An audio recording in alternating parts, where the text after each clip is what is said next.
Bienvenue sur Future Flash News, où la gravité est facultative, où les gros titres nécessitent parfois un télescope. Ce mois-ci, l'Inde a débarqué son premier équipage à bord de la Mars Orbit Station.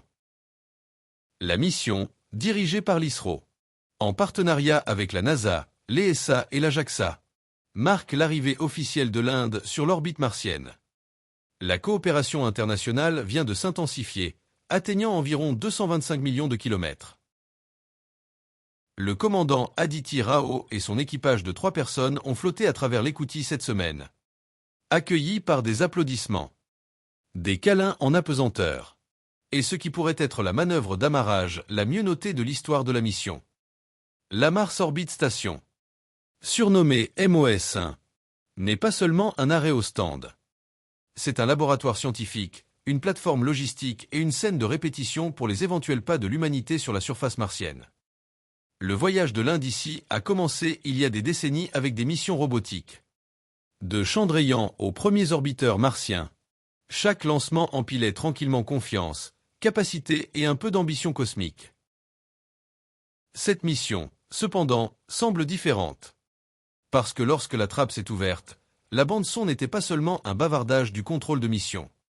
C'était une fête à la manière de Bollywood. En apesanteur. En quelques heures, un hommage Bollywood préenregistré a été diffusé depuis main B vers l'orbite de Mars. Chorégraphie ajustée à la microgravité.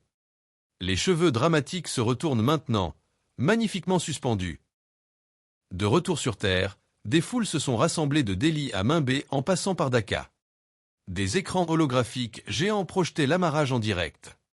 Mars est officiellement devenu une visite sur rendez-vous.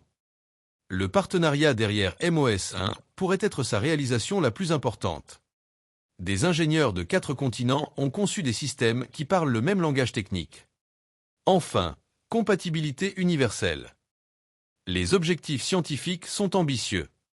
Études d'adaptation humaine de longue durée, surveillance météorologique martienne et tests de véhicules de descente pour les futures missions de surface. Considérez-le comme la répétition générale orbitale de l'humanité. Le commandant Rao a décrit la première vue de Mars depuis l'orbite comme étant profondément humiliante. C'est le langage des astronautes pour dire « Nous sommes très petits et cette planète est très rouge ». Pendant ce temps, les producteurs de Bollywood ont déjà annoncé le premier spécial musical sur Mars. Tournage en microgravité. Les primes d'assurance seraient astronomiques. Cela en vaut la peine. Les critiques se sont demandé un jour si les programmes spatiaux étaient symboliques. Aujourd'hui, le symbolisme semble productif. Chaque port d'accueil, chaque protocole partagé réécrit discrètement à quoi peut ressembler la collaboration mondiale.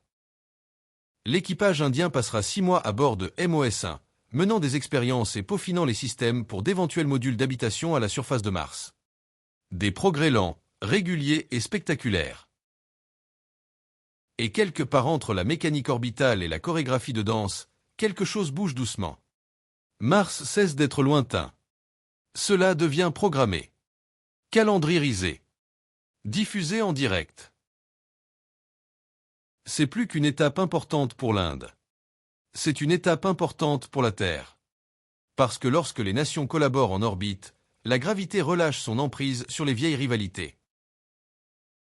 Alors oui, l'Inde est arrivée sur l'orbite martienne.